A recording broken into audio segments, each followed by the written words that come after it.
I'm filming this on Saturday, and it's the first sunny day in weeks.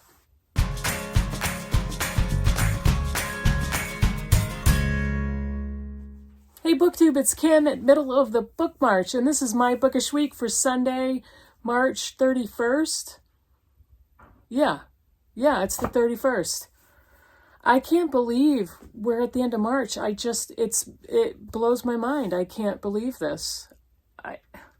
And last weekend, I was sitting in my chair in my living room with no power and no heat, and sitting in my wearable blanket and bemoaning the fact that we had about 6 inches of snow on the ground and ice all over that, and we lost power for most of the day. And now it's like 50. I don't get it. I don't understand. But I'm very happy to see sunshine and warmer weather kind of on its way in. I'm really looking forward to that. And spring is not even my favorite season. Autumn is my favorite season. And I could have autumn year round if it was sunny and cool enough for a jacket, but not cold enough for a coat. And yeah, that's what the weather's like here in New Hampshire right now.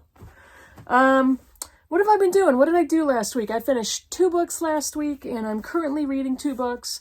And I have a small book purchase to show you that I'm so happy about, but you'll see why when I get to that. That'll be at the end. Let me tell you what I finished. So my daughter goes to a teen group on Friday nights, and it's far enough away so it doesn't make sense for me to drive back to my house. So I usually stay down there. Sometimes my husband and I go together, and we'll go this little restaurant for dinner. Last week I went by myself and went to this little restaurant for dinner, but I stopped at a drugstore and I bought a mass market paperback to read at the table. And I had seen this book many times before, and I thought, oh, I'll try that, because once in a while I like a good mystery thriller. So I bought The Wife Upstairs by Rachel Hawkins, and it's a retelling of Jane Eyre. That's the best thing about it. I finished it because if it's a mystery thriller, I almost always finish them. But I gave this 2 stars because it was crap. And it's a retelling of Jane Eyre, and it's basically a young woman early 20s, whose name is Jane, or is a dog walker in a very wealthy neighborhood. And she meets many of the people that live in this neighborhood, and they're superficial, vapid wives dripping in diamonds and yoga clothes. And she is walking dogs around the neighborhood, and she comes upon a house that's kind of set back a little bit, looks a little overgrown, looks like nobody's really, whether somebody's home or not. And she becomes intrigued, and she's standing in the road in front of this house one day. And all of a sudden, a sports car comes peeling down the driveway and basically almost hits her. And plot ensues from there. The driver of that sports car is, what's his name? Eddie Rochester. And the name of the neighborhood that she's walking the dogs in is Thornfield Estates. So yes, it's Jane Eyre 2.0. So Eddie Rochester is the man that almost knocks her down, and he invites her in for coffee. So they start to form this friendship/relationship, and she starts to find out more about him, and come to find out his wife died under kind of horrible circumstances. It was an accidental drowning. They never recovered her body. And so Jane, this young woman, is looking into his background to find out more of the gossip of how he lost his wife. But what we soon learn is Jane has her own secret background. And is Jane really her real name? And where is Eddie Rochester's wife? Dun, dun, dun. So I did finish this book. I thought the ending was so poor. It was like I had figured out the whole secret probably a little more than halfway through, so it was pretty disappointing. The writing was fun to read. It was propulsive. It was kind of fun, kept me reading. Mass market paperbacks, it's easy to just kind of read it and just break it and, open it wide open and get, some enjoyment out of it. So yeah, it was kind of a lazy thriller for me. If you know the story of Jane Eyre, you know kind of the general skeleton plot of this book. And the ending was just not compelling enough for me to give it a higher rating than 2 stars. That's enough of that. What else did I finish? Middlemarch, I finished for the 3rd time. And it's such a beautiful, glorious book. It is just such a wonder, such a beautiful, wondrous, joyful, fun, humorous, compelling, heartwarming book to read. And I read this with the group on Classics and Company that is facilitated by Ann Novella and Micah Cummins. And we had a really fun, great discussion, several of us reading this book.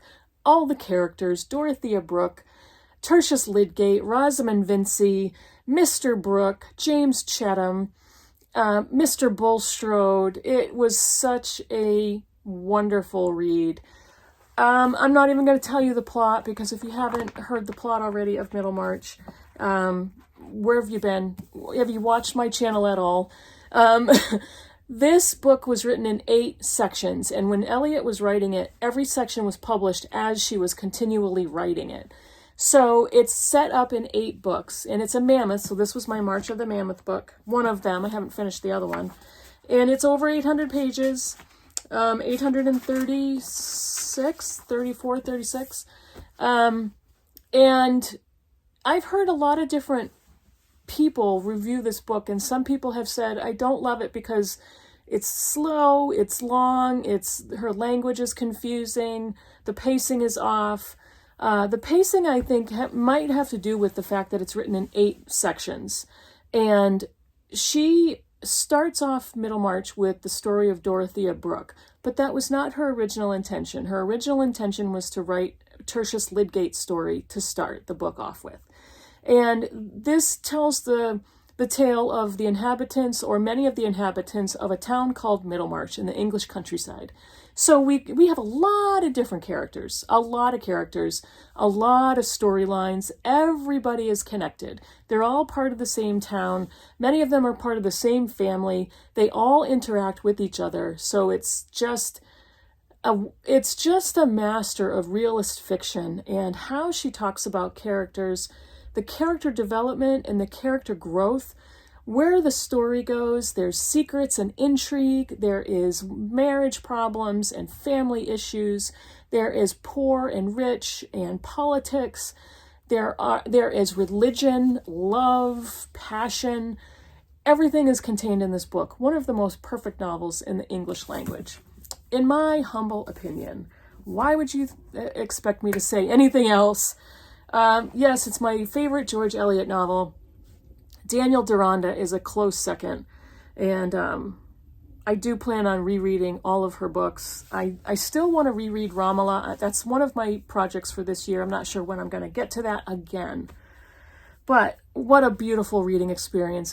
I love my life when I'm reading Middlemarch.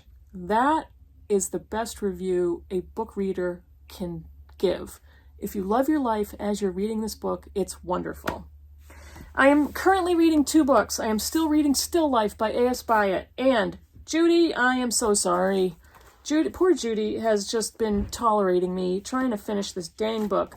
I am about 134 pages from the end. This has been a slow read for me, and not because it's a bad book. It's just life. Life has just kidnapped me. And I am still reading this buddy read that should have only taken us a couple of weeks. It's now taken me, a month and a half? I don't know, a month? But this is the second in the Frederica Potter book series by A.S. Byatt.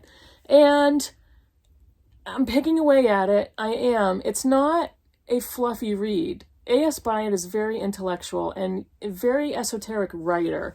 So there are sections of the story where I'm kind of blowing through that don't have a lot to do with the main plot line, the main group of characters. She does love a good tangent. She goes off on tangents all over the place. And she tends to insert a lot of writing that has a lot to do with what's in her brain and the contents of her intellect. I tend to blow through those parts because the actual story of the people in Still Life and the writing that she puts in there is gorgeous. So those are the parts I'm most interested in. And according to Judy, who has finished the book already, those parts are not important to understanding the story. Now, if you're a purist, which I most often am, you're going to want to read every word. But for me, it's too much. Byatt tends to get long-winded very quickly. So I'm sticking with it. I will finish it because I love her language, and there's so many passages that I dog-eared that I just love. The language is beautiful. The character growth, the character development is pretty wonderful. So, Still Life by A.S. Byatt. This will be my second mammoth, but I have gotten no further than page 14. I'm on chapter 2 of Ash by Mary Gentle. High fantasy, historical fiction.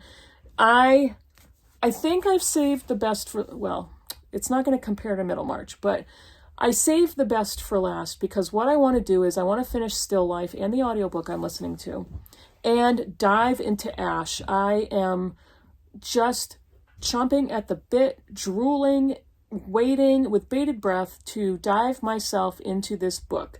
It is, Ash is a young, beautiful female mercenary leader, and it's just war, battles, fantasy, historical fiction. Gonna get more into that hopefully this weekend. What's today? Saturday. Yeah.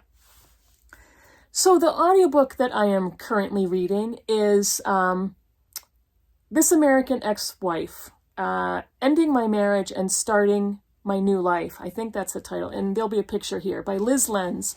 This is what I'm listening to on audio in the car, and holy cow. Whew. All I'm gonna say is can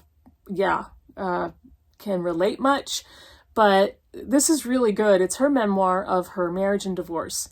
And I thought it was going to be fairly straightforward. It is not. If you have any inclination or interest in reading about marriage as an institution and marriage in American society, the patriarchy, sexism, misogyny, this is the book for you. And I've enjoyed listening to it. She narrates it herself. So yeah, it's going to be, I'll probably finish it this week driving back and forth from work. So yeah, it's a good one. Okay, those are all the books I wanted to tell you about, except for my little mini purchase. I recently hauled this book, The Sound and the Fury by William Faulkner. And this is a vintage classic with the red spine, which means it is from the UK. And it's so beautiful. Vintage Faulkner. I love these editions. And The Sound and the Fury. Let's see.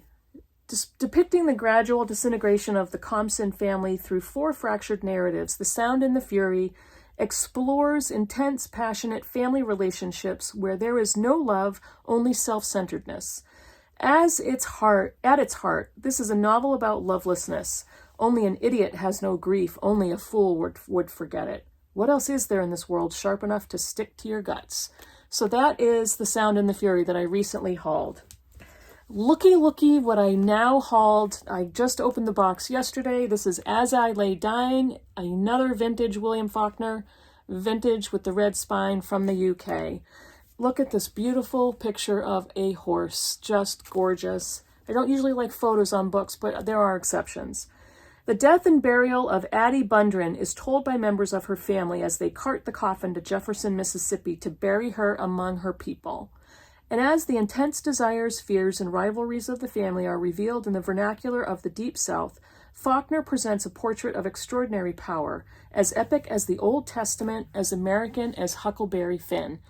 It is a beautiful book.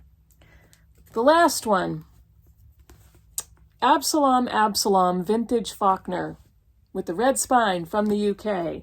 As a poor white boy, Sutpen was turned away from a plantation owner's mansion by a Negro butler. From then on, he was determined to force his way into the upper echelons of Southern society.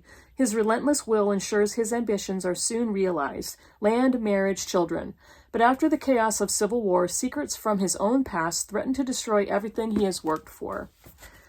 This beautiful set of William Faulkner vintage classics with the red spines I absolutely love having these on my shelf. And I foresee a reading project soon. Soon. I don't know about this year, but soon. That's it for me for my Bookish week. This Bookish week? Where does that come from? For my Bookish week, let me know in the comments below what you think of any of the books I showed you. Let me know what you've been reading. Did you read Middlemarch, and what do you think of it? So answer all my questions in the comments below, and I will see you all in the next video. Bye, everybody.